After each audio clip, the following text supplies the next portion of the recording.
chanteront le temps des cerises, les guerres le signal, les mers, le moqueur seront tous en fête. Les belles auront la folie en tête, et les amoureux du soleil au cœur quand nous chanterons le temps des cerises, sifflera bien mieux le merle, le moqueur.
Radio Libertaire, la voix de la Fédération anarchiste, sans Dieu, sans maître, sans publicité, à Racaille, la 98e.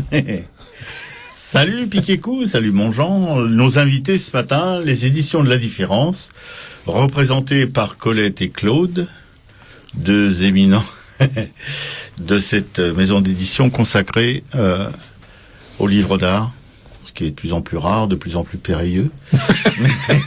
Mais on en a besoin parce que c'est autre chose que les éditions Artension du camarade Ducon Lajoie, des éditions à compte d'auteur. Je crois que quand on est artiste, quand on est reconnu par une maison d'édition comme celle-ci, ça fait quand même du bien. Colette, c'est Colette Lambriche qui est une des fondatrices en fait de cette maison d'édition qui date de 1976. 1976. Et les fondateurs, c'était donc... Alors, il y avait Patrick Valberg, il y avait Joachim Vital, Marcel Paquet, un philosophe belge, dont on a continué à publier les textes, mais qui est parti il y a très longtemps, en fait. Voilà. Puis moi, j'étais pas la fondatrice, d'ailleurs, je suis arrivée... il n'y avait pas encore de livre, mais... mais le projet était déjà en train. Voilà. Et Claude vient d'arriver aux éditions de la différence. Oui, c'est ça? Ça fait 2 mois et demi. 2 mois et demi, c'est un rêve, je ne dis pas focalisé sur les éditions de la différence que je ne connaissais pas il y a encore 6 mois. Mais c'est un rêve qui remonte à plusieurs décennies, à 6 décennies, à 60 ans, pour parler clair.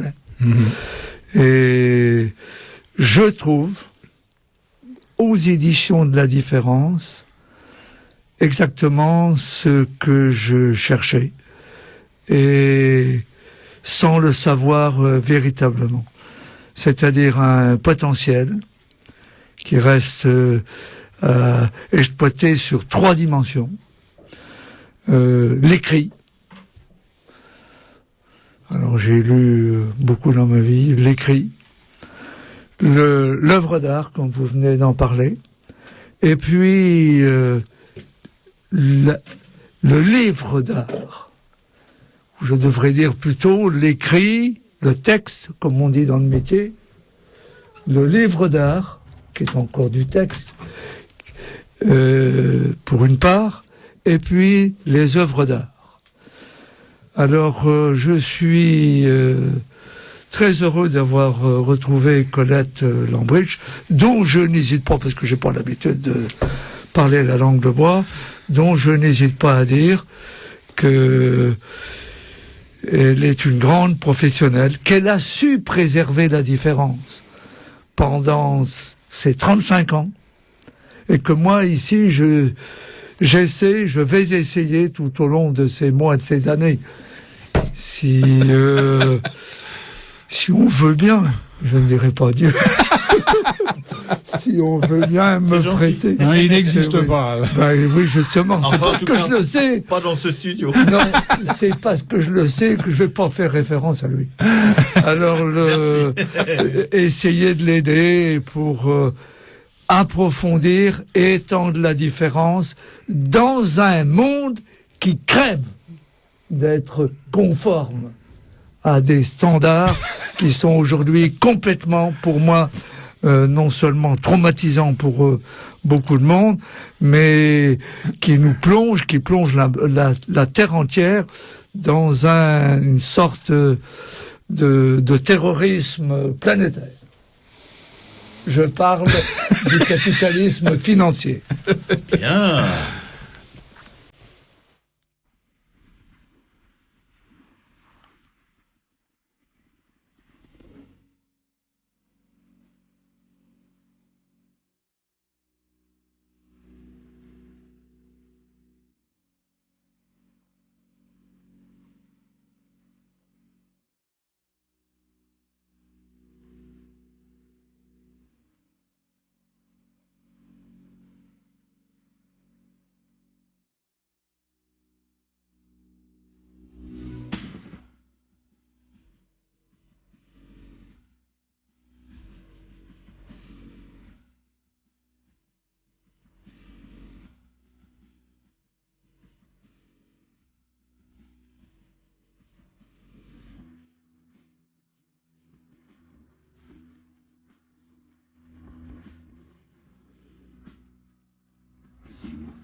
La voix de la Fédération anarchiste, toujours sur le pont, sans Dieu, sans maître, sans pub, la plus rebelle des radios, la plus rebelle des émissions, les plus rebelles des animateurs.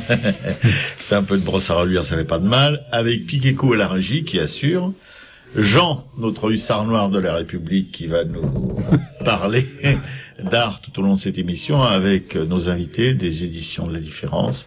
Vous avez pu avoir un aperçu sonore du PDG de la boîte et plus discrètement vous êtes directrice littéraire? Non, elle est la fond. Non, nous sommes co-gérants. Voilà. Co-gérants, ok. Nous complétons le mieux que nous pouvons, ou moins mal. D'accord. Bien. Tout de suite, on passe à notre blabla hebdomadaire. Vas-y, tu veux commencer avec... tu voulais nous dire quelques mots sur... quelques mots sur la commune. Enfin, sur la commune. Sur l'expo de la commune qui se tient à l'hôtel de ville de Paris et que j'ai visité 2 fois. Il faudra peut-être que je fasse une 3e pour être vraiment... oui, enfin, on verra. Pour dire que c'est une supercherie. Enfin, le mot est faible, mais bon. Ça aussi donne le ton à cette espèce de mascarade.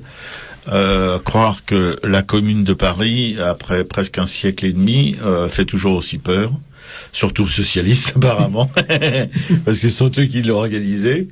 Une exposition où il y a 2 salles qui sont consacrées aux destructions de bâtiments publics imputés aux communards, où la garde, où les Versaillais sont présentés comme des gens relativement pacifiques par rapport aux communards. Il y a aussi un trombinoscope des pétroleuses. Vraiment, ils pouvaient pas choisir une galerie de portraits plus repoussante. Je veux dire, c'est terrifiant. Enfin, ce qui ressort de cette visite, cette double visite, c'est que j'ai vraiment l'impression et presque la certitude que c'est encore une manipulation de plus vis-à-vis de cette période de l'histoire de ce pays, de l'histoire du peuple de Paris particulièrement, des gens qui se sont battus pour des idéaux qu'on n'a jamais retrouvés depuis. Tout le reste, c'est de la mascarade.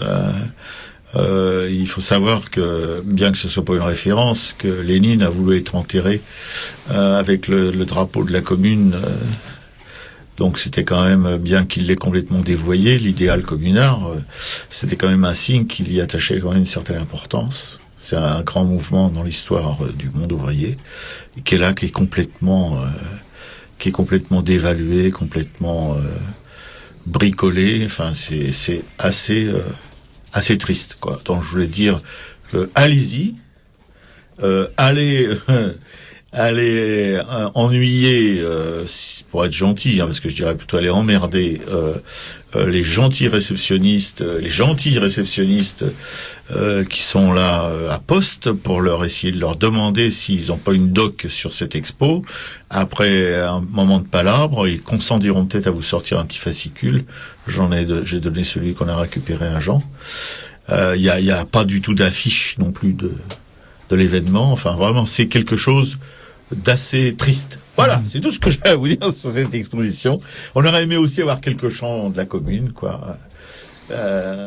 Dont le temps des cerises, ça aurait été bien, musique de fond, c'est doux, c'est pas quelque chose qui aurait donné le ton aussi, que les communards c'était pas des brutes sanguinaires, c'était tout le contraire. Et il faut quand même rappeler qu'ils avaient la Banque de France à portée de la main avec ces millions en or, et ils n'y ont pas touché ces glands. Voilà, donc pour dire que c'était des gens quand même assez respectables. Voilà mon Jean. Et puis moi, ce que je vais vous raconter, c'est un conte de fées. C'est important dans des temps aussi troublés que ceux que nous vivons. Alors je vais vous demander toute votre attention parce que c'est très court, mais c'est une histoire quand même un petit peu compliquée. Alors tout bon conte de fées nécessite une prise directe avec la réalité. La plupart du temps, c'est la fin. Ils se marièrent, eurent beaucoup d'enfants. Là, moi, je vais commencer par la prise directe avec la réalité. Nous sommes dans la réalité du port de Conakry dans la soirée du 8 mars 2011. un commando de policiers et de militaires guinéens font brutalement irruption dans les bureaux de Jetma International, une société française qui exploite pour le groupe Necotrans toute la zone portuaire donc de Conakry, depuis qu'un appel d'offres parfaitement légal lui en a attribué la concession en 2008. Les salariés sont expulsés, manu militari, le commando en question était armé de Kalachnikov. Les salariés sont expulsés, les locaux bouclés à double tour. Le décret d'expulsion est signé Alpha Condé, élu 3 mois auparavant et dans des conditions pour le moins contestables et contestées, mais les manifestations ont été réprimées dans un bain de sang. Élu donc 3 mois auparavant, chef de l'État guinéen. Alors on pourrait croire que ce patriote nationaliste, qui a passé 40 ans dans une opposition radicale aux despotes qui se sont succédés à la tête de l'État, a décidé de nationaliser la première infrastructure du pays, mais il n'en est rien. En effet, 2 jours après cette expulsion, je dis bien 2 jours, Alpha Condé accorde une nouvelle concession de 25 ans à une multinationale, tricolore elle aussi, qui avait pourtant perdu, bien qu'étant largement donnée favorite, l'appel d'offres de 2008. Escortés par les forces de l'ordre, les cadres de cette multinationale s'emparent sans plus attendre, et tout à fait illégalement des ordinateurs, des archives, mais aussi des grues, propriété de la société Jetma, qui porte alors plainte pour corruption internationale auprès du procureur de la République de Paris, un certain Jean-Claude Marin. Ça vous dit quelque chose? Oui. Jean-Claude Marin, bon, un ami de qui vous savez, voilà. Donc ils peuvent se brosser pour que ça débouche un jour sur quoi que ce soit. Le 22 mars, soit 15 jours après l'expulsion, le nouveau président guinéen est accueilli, donc Alpha Condé, est accueilli en grande pompe par Nicolas Sarkozy pour sa première visite officielle à Paris.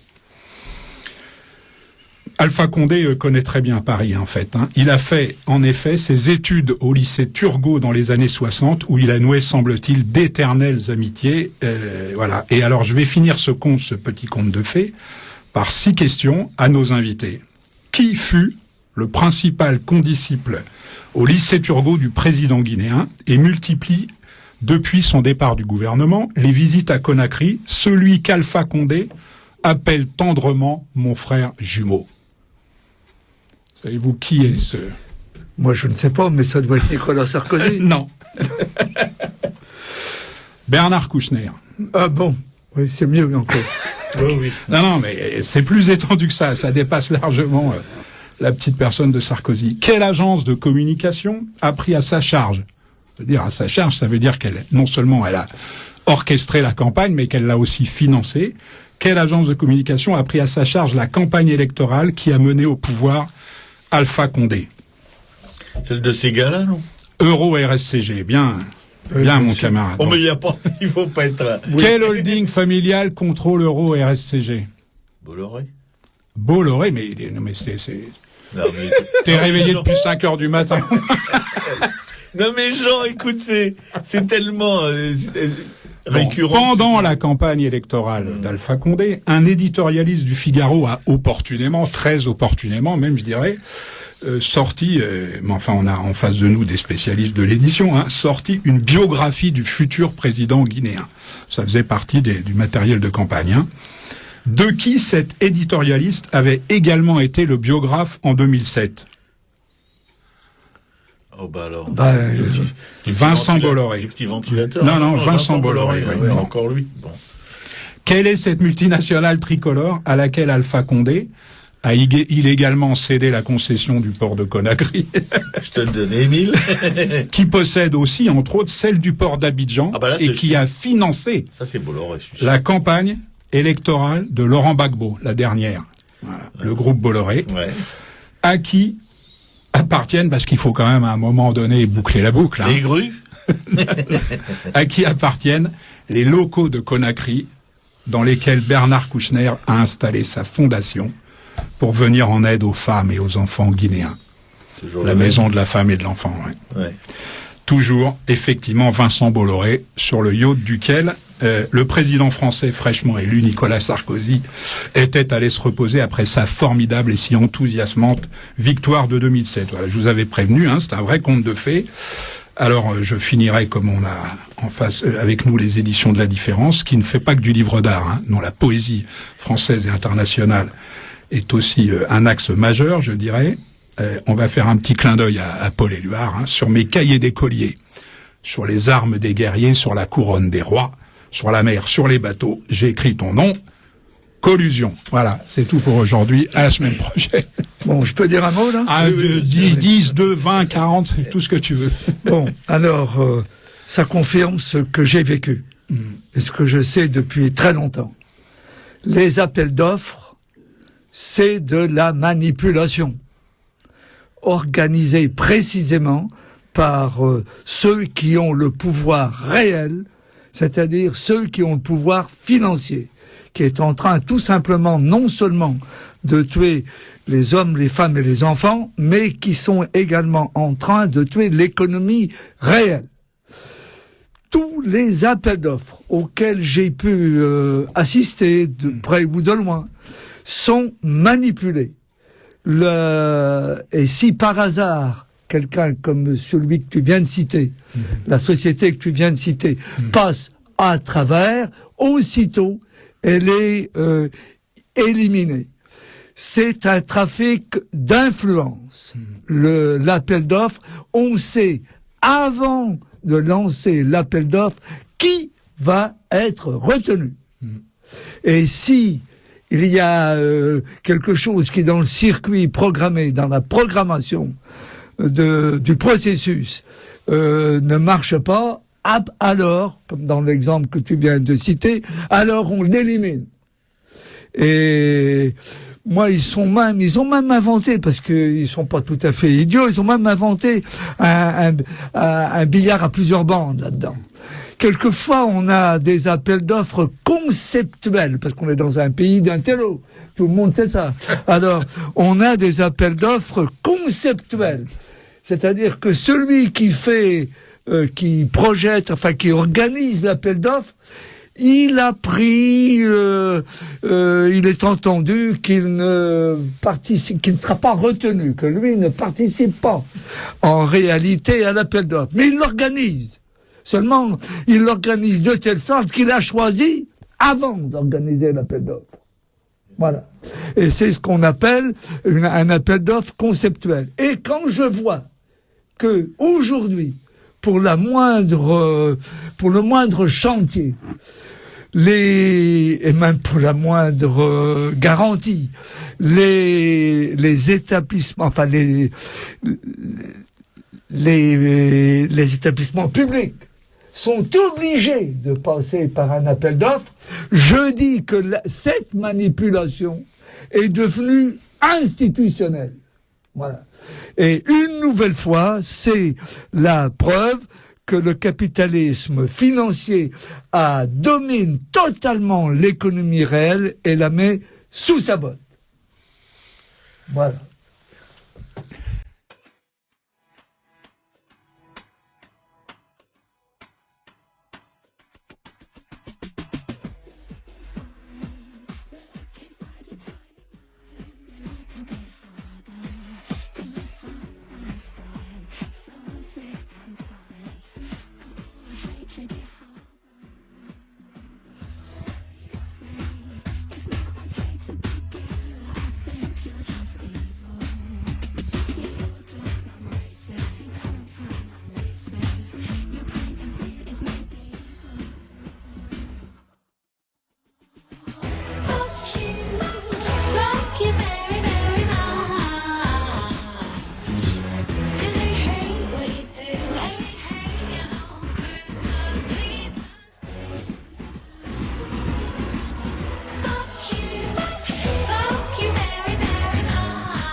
Radio Libertaire, la voix de la Fédération anarchiste. Je vais pas vous le refaire. Vous êtes au courant si vous êt levé. Évidemment, si vous venez seulement de vous réveiller, je vous rappellerai que c'est la voix de la Fédération anarchiste, sans Dieu, sans maître, sans pub, avec ce matin les éditions de la différence, représentées par Colette et Claude. Vous avez pu avoir une idée de Claude.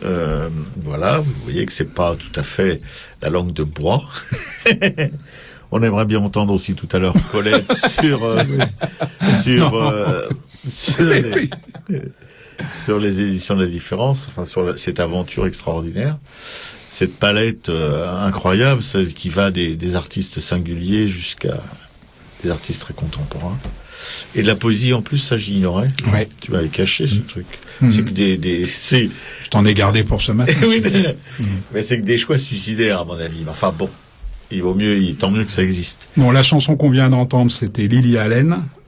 Fuck You, hein, donc c'était dédicacé. Tu pourrais traduire? Non, je crois même pas que ce soit la peine. C'est dédicacé à tous les corrompus, les corrupteurs et les capitalistes financiers de la terre. Voilà. Mais si les grabataires qui pourrissent l'univers. Oui. Et alors Claude, je crois que tu voulais dire quelque chose sur la commune. Un ou deux mots. Premièrement, pour en terminer sur les appels d'offres. Quand on est le président des riches, le mot n'est pas de moi, mais c'est un bouquin que j'ai lu dernièrement. Quand on est le président des riches, c'est normal, et il l'a signalé dès le lendemain de son élection, que on favorise précisément ce trafic continuel d'influence par la voie d'un certain nombre de procédures comme celle de l'appel d'offres. Quand tu as dit tout à l'heure, Robert, que les fédérés, les communards, n'étaient pas des barbares, il y avait des barbares. Bien sûr. Ce n'était pas eux. Oui. C'était la bourgeoisie française de l'époque. Voilà ce qu'il faut dire et ce qu'il faut affirmer avec force. Et aujourd'hui, malheureusement, l'homme qui est à la tête, parce que on est en pleine schizophrénie avec cette élection du président de la République au suffrage universel, l'homme qui représente la France, malheureusement, il a été élu. Ça veut dire qu'au bout où il a été élu avec une très forte majorité. Ce type, il est parfaitement représentatif. Non seulement de la France, mais généralement aussi, sur un plan plus étendu, du monde d'aujourd'hui. Et il est par conséquent tout à fait normal qu'on arrive à des malversations d'abord, et comme celle qui a été commise par Bolloré, pour ne pas le citer, une nouvelle fois, et par ceux qui l'entourent, à l'encontre de la société, et ça a été extrêmement coûteux pour elle, qui a été éliminée 2 jours après l'élection, que les Occidentaux, on va attendre ça, après l'élection, que les Occidentaux avaient exactement programmé eux-mêmes. Parce que c'est ça qui se passe en Afrique. Ce sont les Occidentaux qui mettent au pouvoir les hommes dont on dit au bout d'un certain nombre d'années ou de décennies. Ce sont eux qui les mettent au pouvoir. Et quand ils sont devenus trop moches pour qu'on puisse les conserver, alors on les élimine dans des conditions qui sont pas non plus, quand on les examine, très claires, pour ne pas dire qu'elles sont totalement mal programmées et mal jouées. Enfin, on peut dire qu'il y a une continuité aussi dans la politique de la France, hein, parce que quand on voit ce qui s'est passé sous De Gaulle, et puis après la politique africaine, elle a toujours été celle-là. Hein. Absolument. Hein, c'est pas nouveau tout ça. Non. Non, c'est pas nouveau. D'ailleurs, il y a eu une émission très bien sur Arte, là, justement, sur la France-Afrique. On voyait, en fait, des choses absolument épouvantables qui continuent, peut-être avec moins d'influence, parce qu'il y a d'autres puissances qui s'intéressent à l'Afrique. Mais en fait, Mais Il n'y a rien de changé sous le soleil, quoi. Mais il est tout à fait certain, moi alors là je suis totalement de l'avis de Colette, il est tout à fait certain que la décolonisation, entre guillemets, de l'Afrique noire par le De Gaulle de 58 à 69 a été un néocolonialisme encore beaucoup plus prédateur que le premier. Voilà. Et ça, il faut le dire absolument. Quand je vois, par exemple, qu'on a laissé tomber la Guinée comme on l'a laissé tomber sous prétexte que précisément Sékou Touré, je veux pas défendre Sékou Touré ici, bien sûr, mais le De Gaulle de 58, 69, alors moi j'ai vécu quand même pas la guerre comme militant, mais pour moi De Gaulle de 40 à 45, c'était un homme miraculeux, essentiel. Et le De Gaulle de 58 et de 69 qui a été ramené par les trublions de l'Algérie française, par qui a-t-il été soutenu pendant 10 ans, sinon exactement par les mêmes couches sociales que celles qui avaient soutenu Pétain et son régime pendant la guerre. Bien. Bonjour. Bon, eh ben écoute, pour revenir aux éditions de la différence, je vais vous lire un extrait de Tinguely, l'énergétique de l'insolence, par Michel Conil-Lacoste. Michel Conil-Lacoste, il est né en 1923, il est mort en 2004. Alors dans cet essai publié en 89 et qui je crois a été réédité donc en 2007, Colette, c'est Oui, ça, c'est ça, oui. Écrit en étroite collaboration avec l'artiste, si mes informations sont bonnes, l'auteur tente d'isoler en fait les mobiles profonds de celui-ci. Selon Michel Conil-Lacoste, Tinguely n'a inventé ni la réhabilitation du rebut, ni même la sculpture en mouvement. Son originalité est en fait d'avoir rapproché d'une part le réalisme du déchet, d'autre part le cinétisme. Ouais, ça c'est bien vu. Un des moteurs de l'énergétique tinguelienne est une curiosité dont l'étendue et l'avidité n'épuisent pas la nature.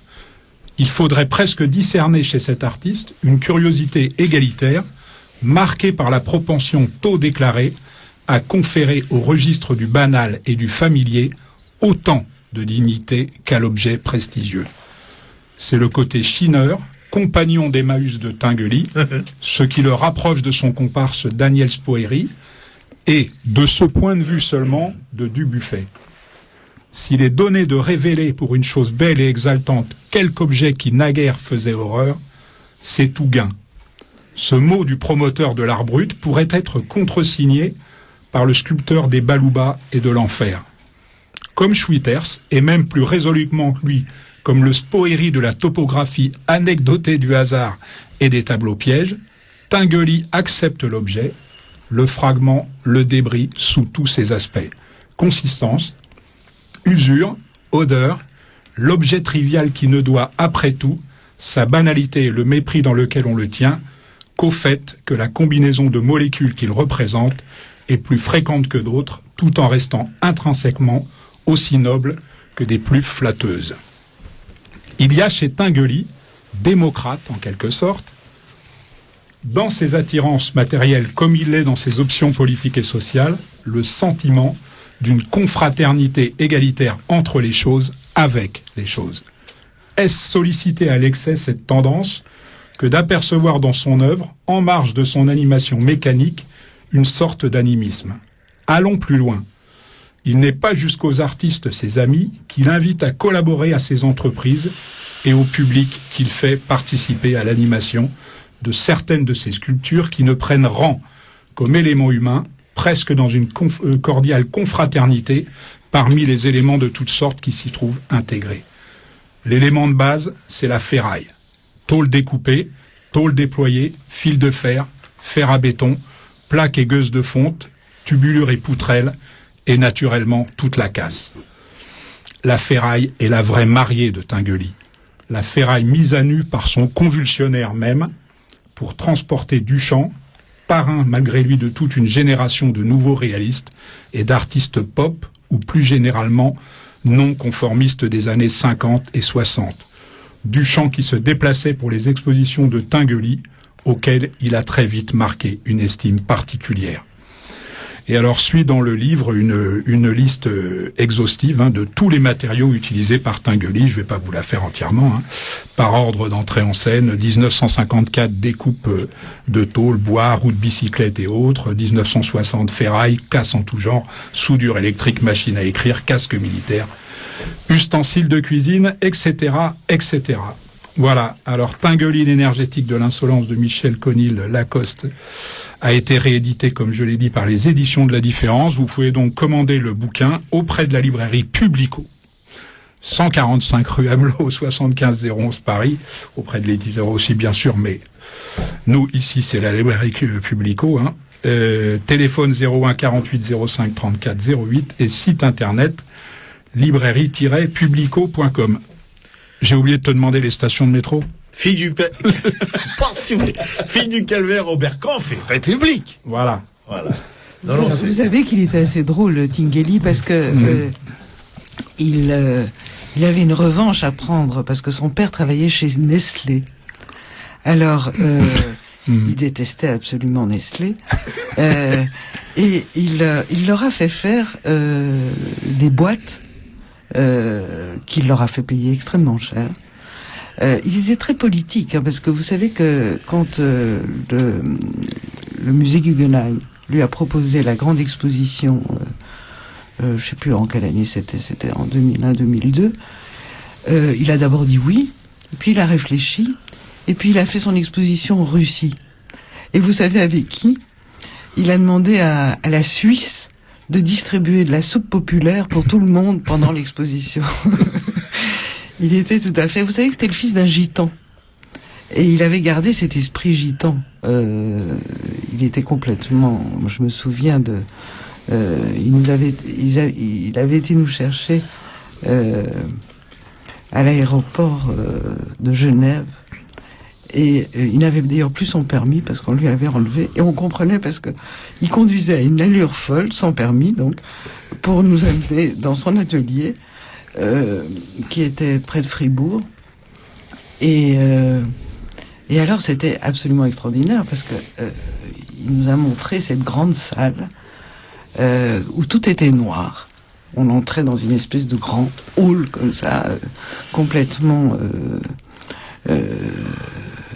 comme dans un four. Et puis, tout d'un coup, il a mis quelques prises et toutes les machines se sont mises à croic, croic, croic, tac, boum. Et on est rentré vraiment dans une espèce de lieu complètement magique avec tout ça qui s'est mis à s'animer, s'éclairer, bouger.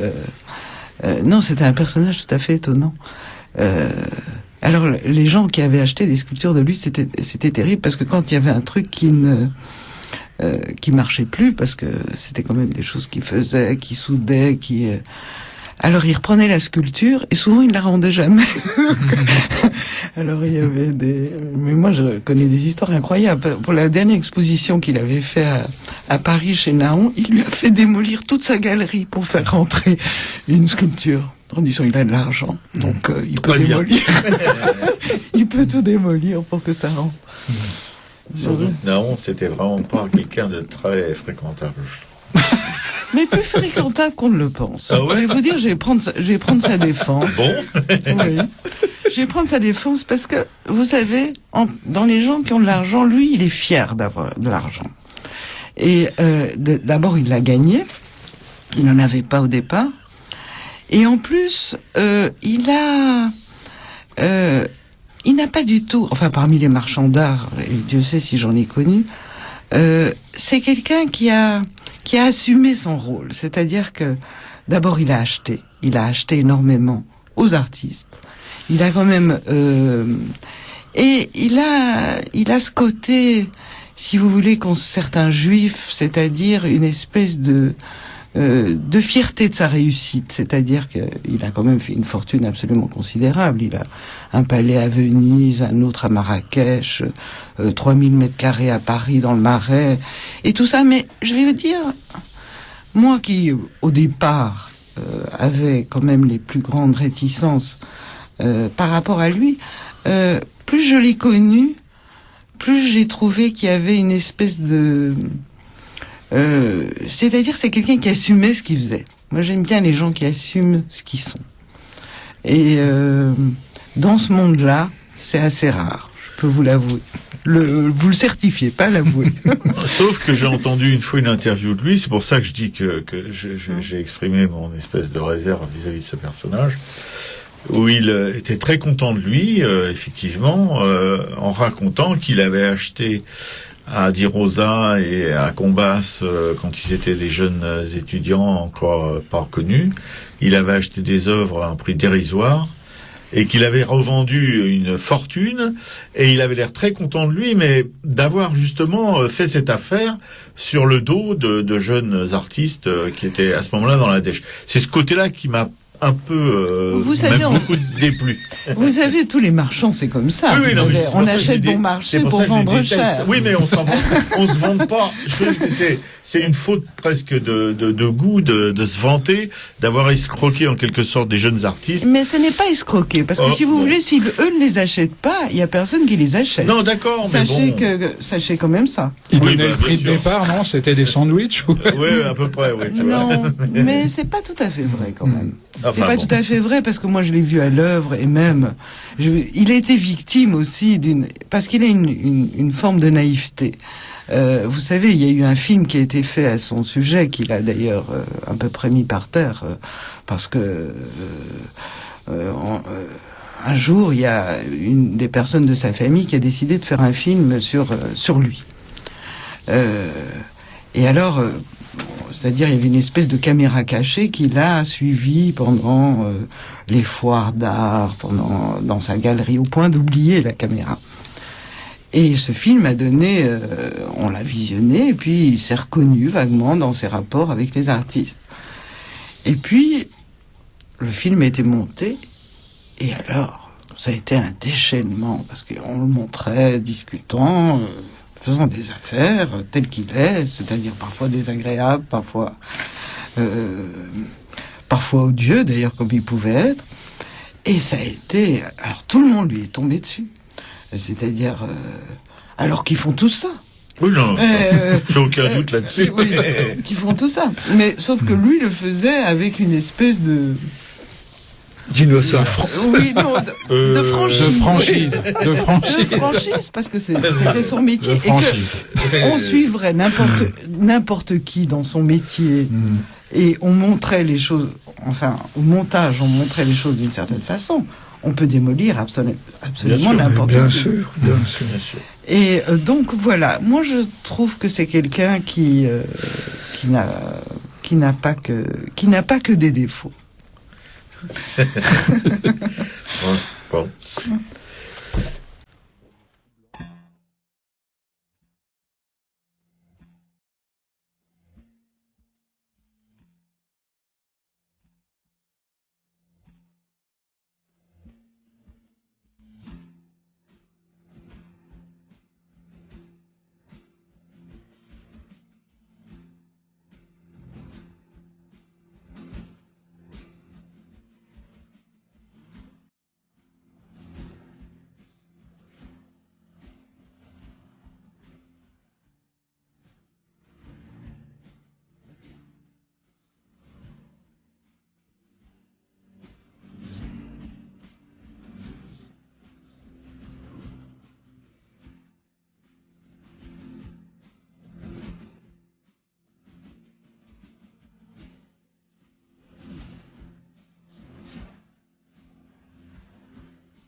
Radio Libertaire, on est toujours là, pas de souci.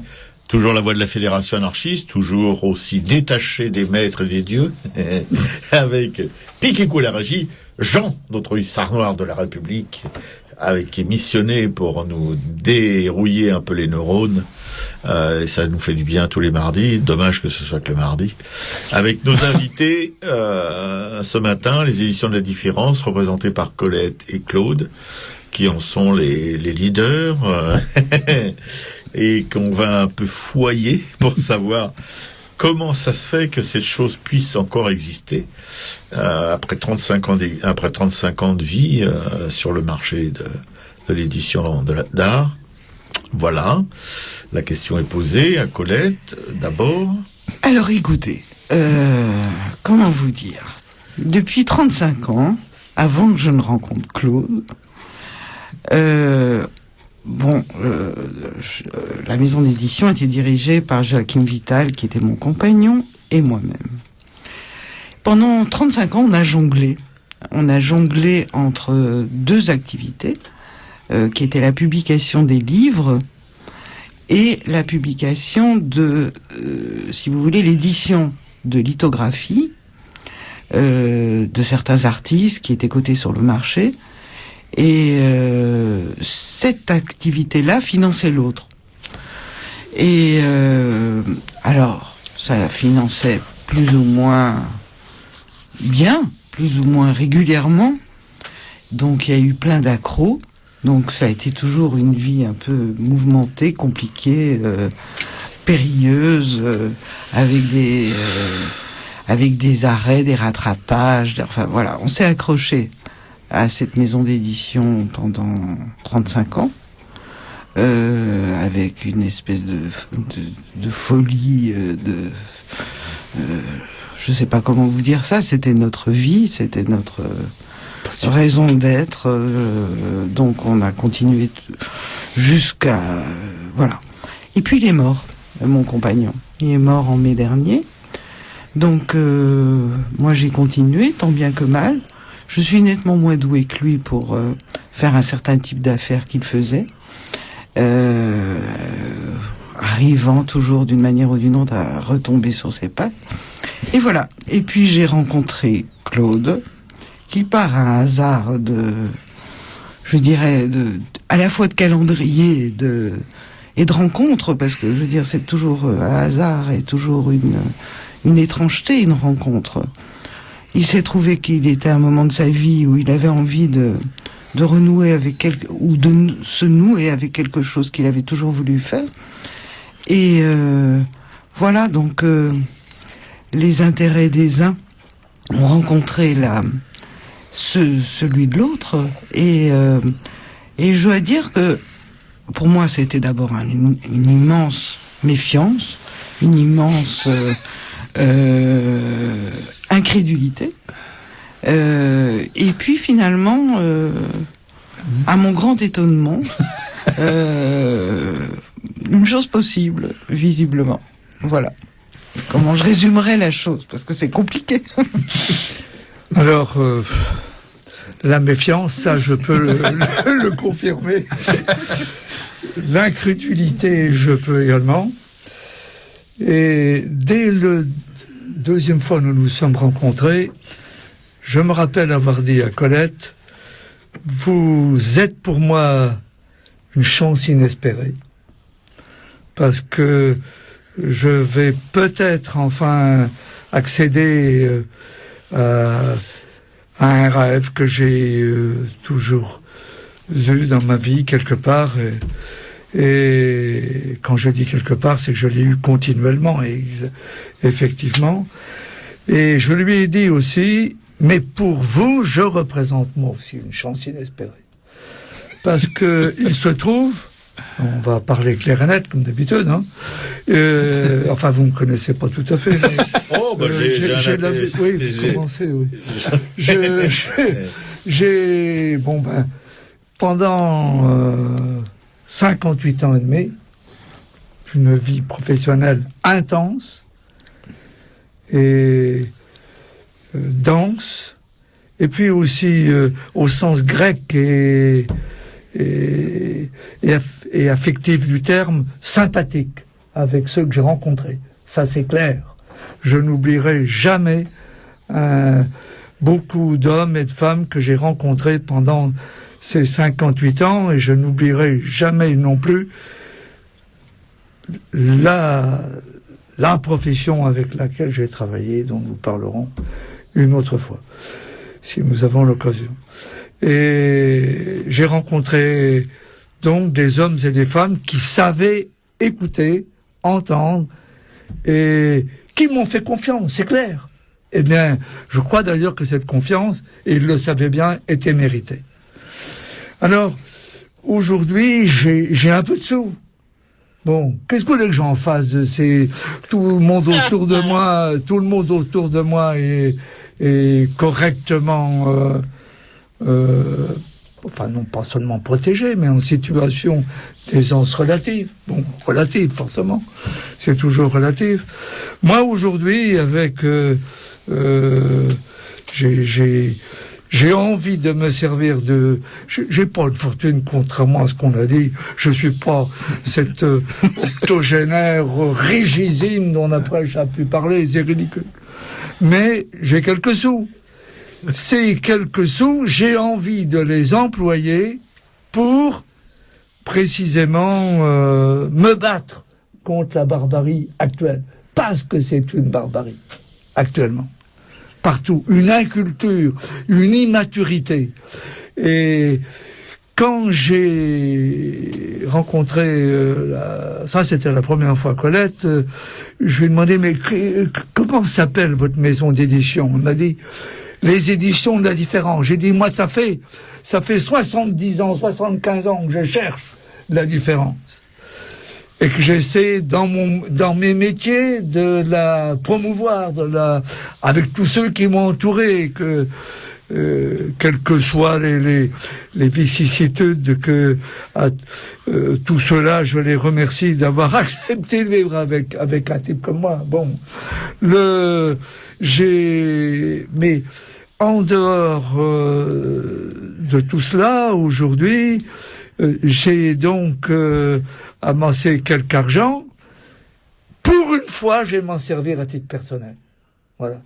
Et pour réaliser précisément le rêve que ceux qui m'ont connu il y a maintenant 60 ans, quand j'étais au bahut ou en fac, mais je ne suis pas resté longtemps parce que j'ai dû m'arrêter très vite à la suite du décès de mon père. Ils savent bien que ce qui m'intéresse, au bout du compte, ce qui me passionne, c'est de faire, F-A-I-R-E. Colette le sait. C'est de faire, F-A-I-R-E. Et compte tenu d'un certain caractère que j'ai, qui quelquefois n'est pas toujours très marrant pour les autres, je suis prêt à porter le fer, F-E-R. Voilà. Le fer F-E-R. Et puis, j'ai quelque chose d'autre à dire aussi. Je crois que, contrairement à ce qu'on dit, Dieu n'est pas mort. Je m'explique. Pas toujours, puisque j'ai vécu dans une famille catholique, mais j'en suis sorti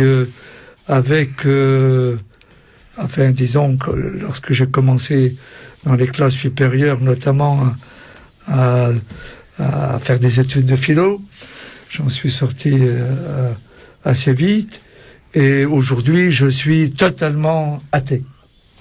Je ne suis pas agnostique. Je me dis non, je ne suis pas agnostique. Quelqu'un souvent me dit, mais toi ou vous qui êtes agnostique, je ne suis pas agnostique, je suis athée. Bon, en d'autres termes, pourquoi? Parce que je crois vraiment que Dieu a été inventé par l'homme.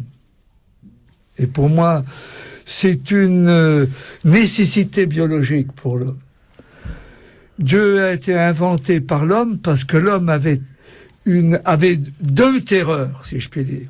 La première dont on parle toujours, c'est la terreur d'être tué. Et moi, je crois que ce n'est pas la première.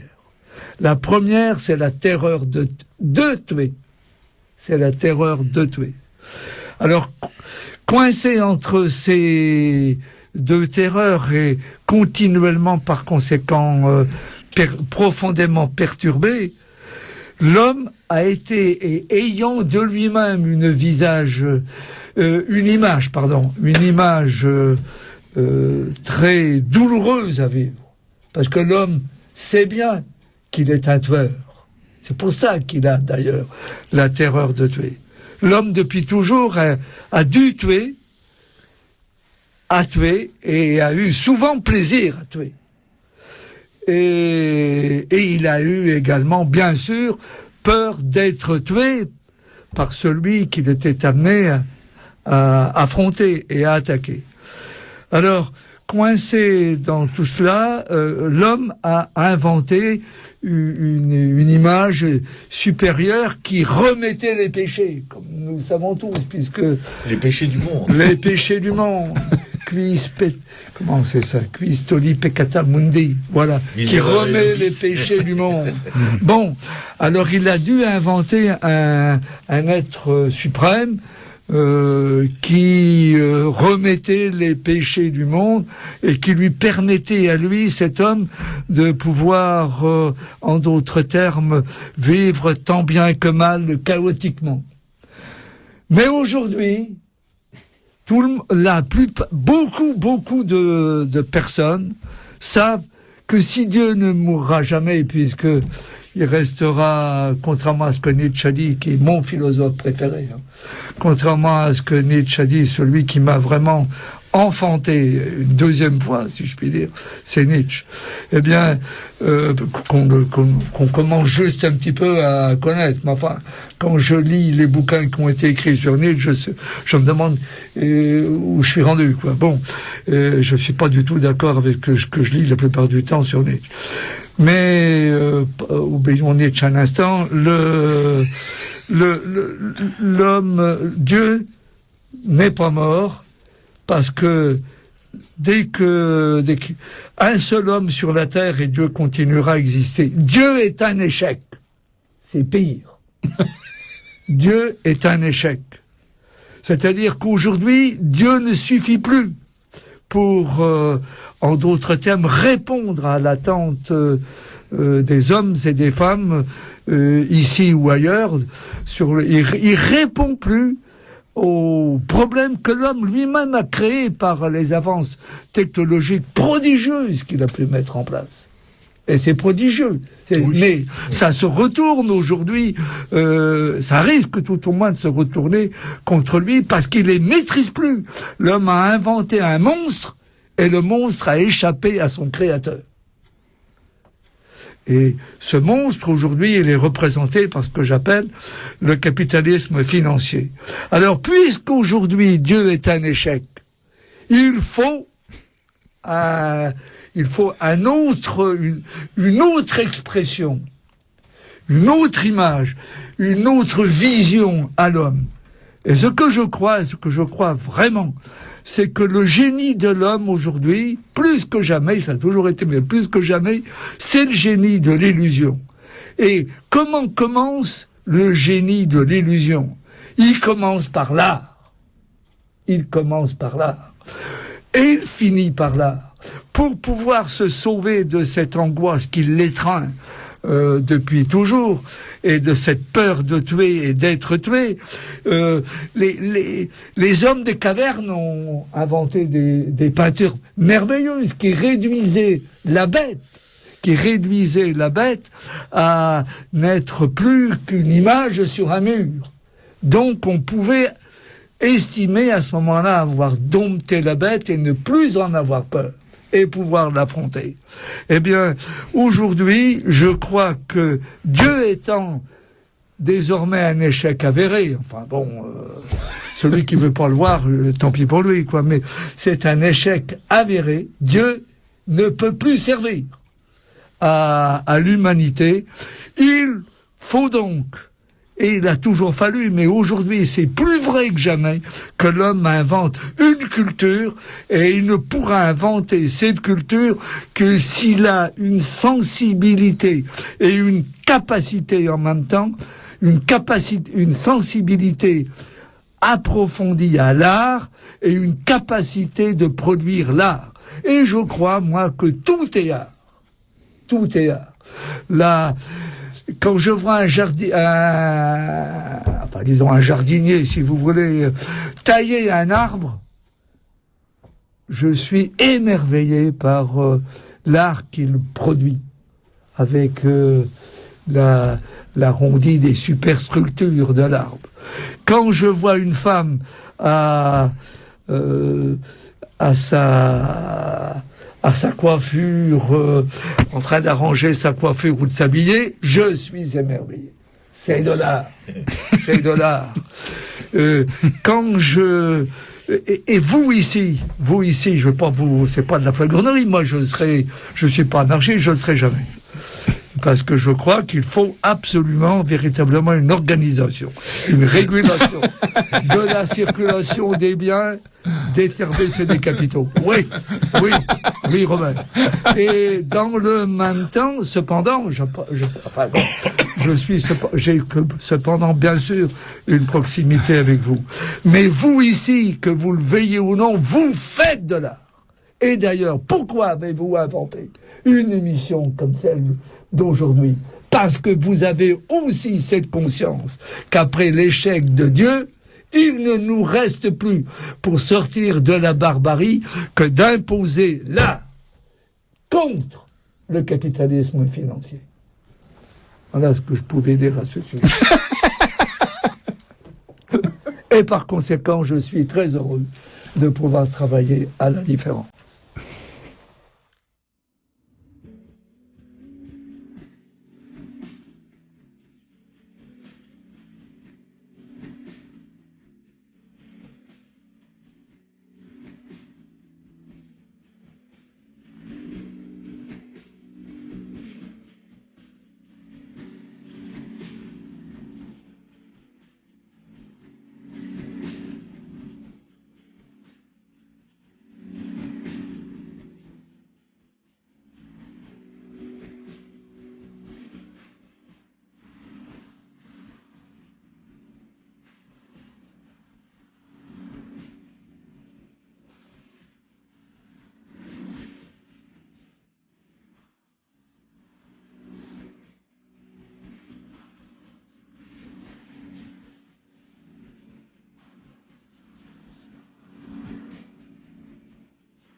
Libertaire, la voix de la Fédération anarchiste. Merci, chère technicienne, de m'envoyer ça dans les dents, sans que je m'y attende. Sans Dieu, sans maître, sans pub, vous avez pu vous en rendre compte. On a là... Mais peu de propagande parfois, quand même. Oui, parfois un peu de propagande, que je vais faire tout de suite brièvement quand même, c'est un devoir militant. Oui. Pour vous rappeler que Radio Libertaire a du matos à entretenir, si vous voulez nous écouter sans trop de grésillements, de claquements de porte et de chuintements de chiottes. Voilà, et pour ça, on a une carte d'auditeur qui coûte 21, que vous pouvez trouver là à la librairie Publico, notre chère librairie dont Jean vous rappelle les coordonnées toutes les semaines, avec une régularité de métronome. Puis, évidemment, la librairie Publico, ce haut lieu de l'anarchisme parisien, le cœur de l'anarchisme parisien d'ailleurs, c'est sa vitrine, complètement, elle est vraiment maquée à l'anarchie, et si par un malheur invraisemblable elle venait à disparaître, ce qui est possible tous les jours, puisque comme les éditions de la Différence, c'est quelque chose un peu anachronique dans le monde actuel, une librairie qui a une maison d'édition. Une maison d'édition, ouais. Et ben, la librairie Publico, il y a des éditions libertaires aussi. D'accord. Oui, excusez-moi. Non. Et où vous pouvez donc trouver toute la littérature militante, mais aussi de la littérature générale et aussi des livres d'art, si vous les commandez pour cette maison d'édition qui est présente aujourd'hui dans les studios. Vous avez Laurent et Max, deux permanents charmants, qui vous recevront et qui pourront éventuellement vous aider à faire votre choix dans cette espèce de caverne d'Ali Baba de la littérature anarchiste, mais je répète, pas que. Et puis le Monde Libertaire, le magazine de la Fédération anarchiste qui paraît tous les jeudis, que vous pouvez trouver dans quelques kiosques d'élite de la capitale, où vous avez l'autorisation de les chourer si vous n'avez pas la thune pour les payer. Ça s'appelle la reprise individuelle. Un vieux fantasme, un vieux réflexe, de nos... un vieux fantasme. Oui, de nos camarades des temps passés. Ça a commencé après la Commune, quand on a été tellement massacrés qu'on restait plus que quelques-uns et qu'on avait besoin de survivre. Voilà. Puis là, la Publico, où il y a toutes les semaines aussi un dépôt. Mais là, vous ne chouerez pas, parce que Laurent et Max, qui sont les permanents, en seraient de leur poche. Et quand même, il faut les protéger un peu, parce qu'ils ont déjà pas des salaires mirobolants. Si en plus, ils doivent rembourser vos larcins, là, on est mal. Voilà. J'ai fait ma petite minute de militance, de propagande. Et maintenant, on peut repasser aux choses plus sérieuses. Ce que je vais faire, c'est vous donner 2 expos à voir, et puis ensuite, on laissera toute la fin de l'émission aux éditions de la Différence. Donc, t'as 2 minutes. J'ai 2 minutes, voilà. Pissarro, impression gravée, ça, c'est au musée Camille Pissarro, 17 rue du Château, 95 300 Pontoise. C'est jusqu'au 3 juillet.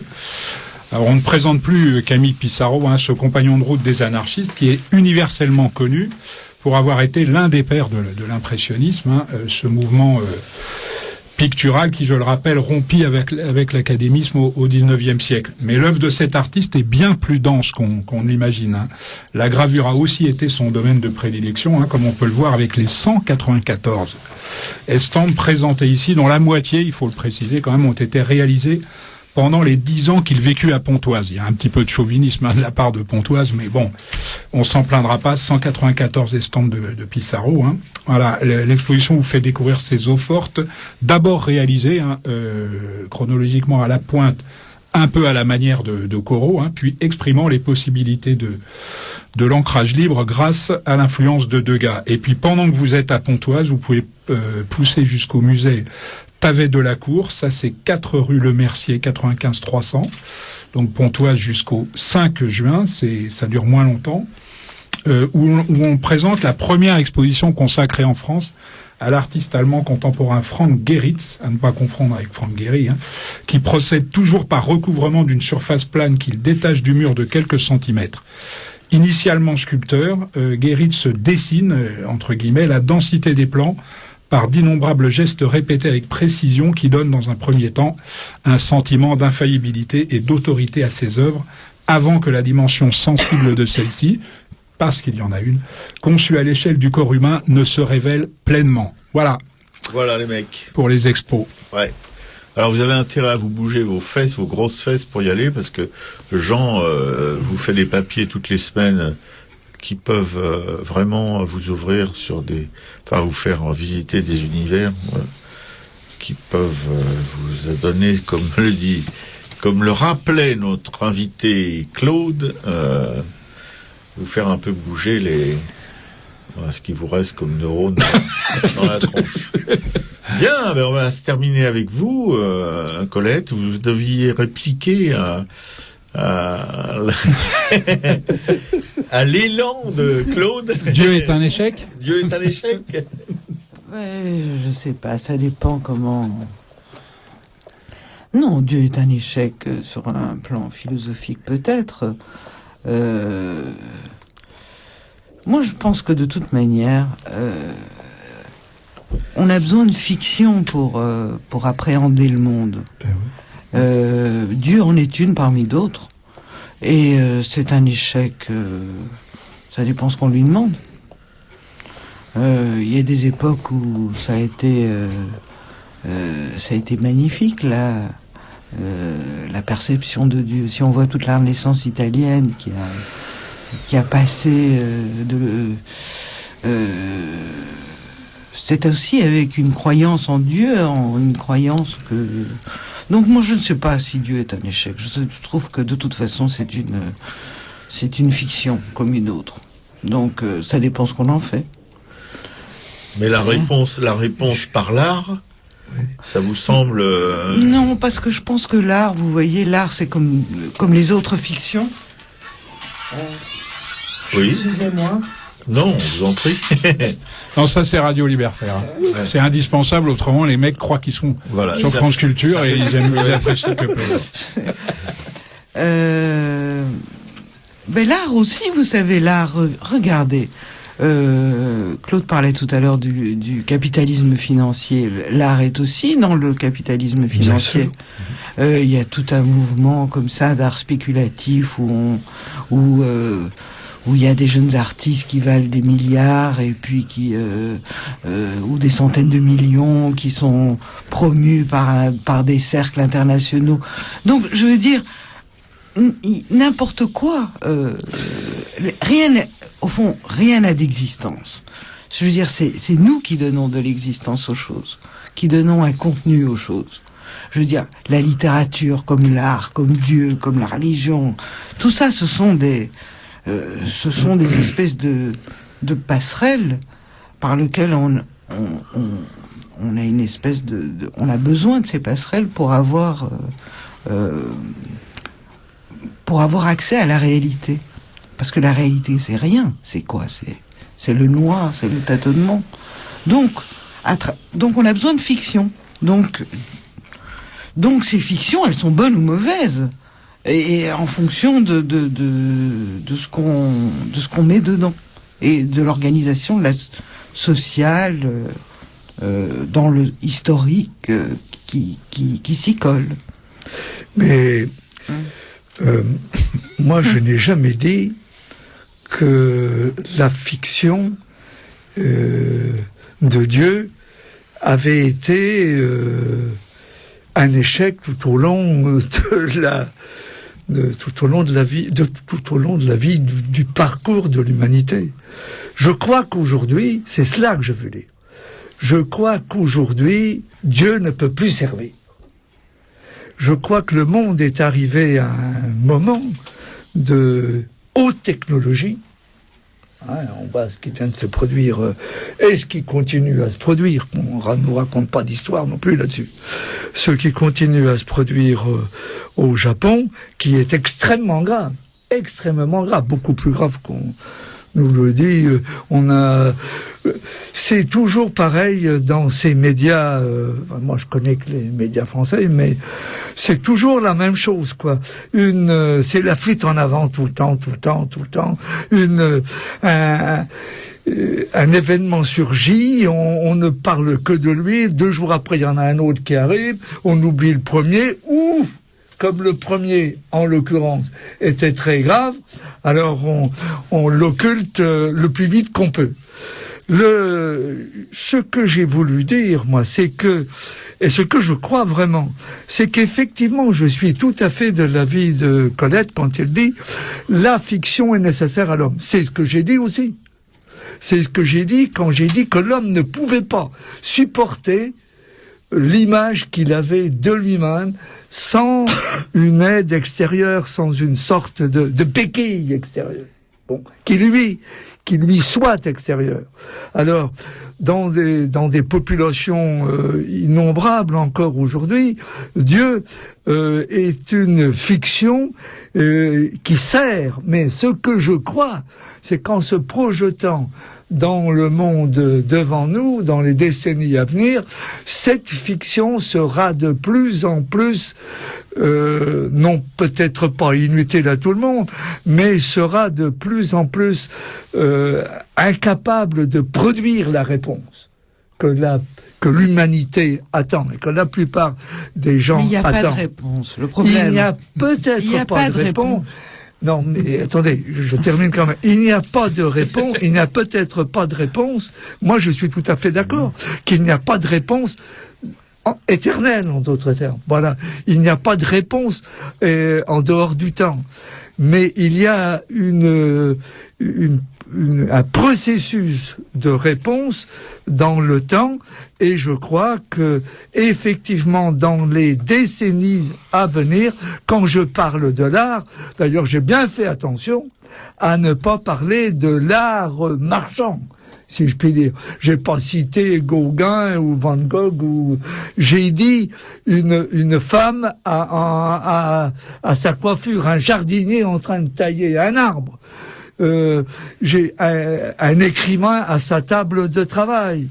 Oui, je crois que et moi, ce que je vois quand je vois les manuscrits qu'on reçoit à la différence, alors que précisément on est différent et qu'on fait appel à notre différence, c'est quand même assez extraordinaire. Quand je sais ce qu'il arrive aussi dans les grandes maisons d'édition françaises, enfin dont je préfère ne pas juger aujourd'hui parce que ce serait trop sévère. Mais on recommencera. Et je crois qu'il y a un processus. Je suis d'accord tout à fait là-dessus.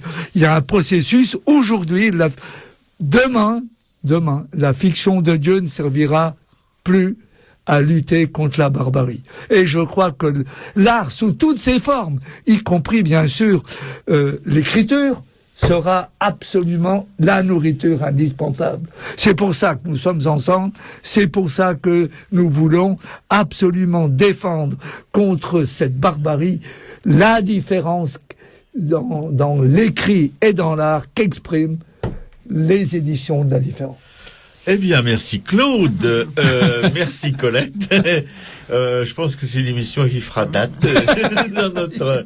Oui, vous voyez les camarluches, qu'on est bien au chaud peut-être dans notre studio, mais quand on reçoit des gens comme Claude et Colette, on a aussi, nous, le cul qui bouge. Bon, on vous remercie, on espère qu'on vous reverra, on vous souhaite, on vous dit merde, c'est chose traditionnelle pour les gens, les grands acteurs, avant qu'ils fassent leur spectacle. On espère que vous allez gagner ce pari impossible de faire vivre, continuer à faire vivre. Il est très dur. Oui, bien sûr, il est très dur, mais en même temps, c'est vachement exaltant de savoir qu'il y a des gens qui se risquent encore à ces tentatives complètement folles, quoi. Oui, voilà. C'est une folie, mais c'est une folie effectivement qui permet de respirer. Et qui nous permet de respirer, surtout. Merci Claude, merci Colette, merci Piquet-Cou, Jean. Voilà, sur le blog de notre émission http://arracaille.blogspot.com, vous trouverez tous les liens pour vous rendre sur le propre site des éditions de la différence, où vous pourrez avoir accès à toute leur actualité. Et elle est, croyez-nous, elle est riche. Absolument. Salut. Salut à tous.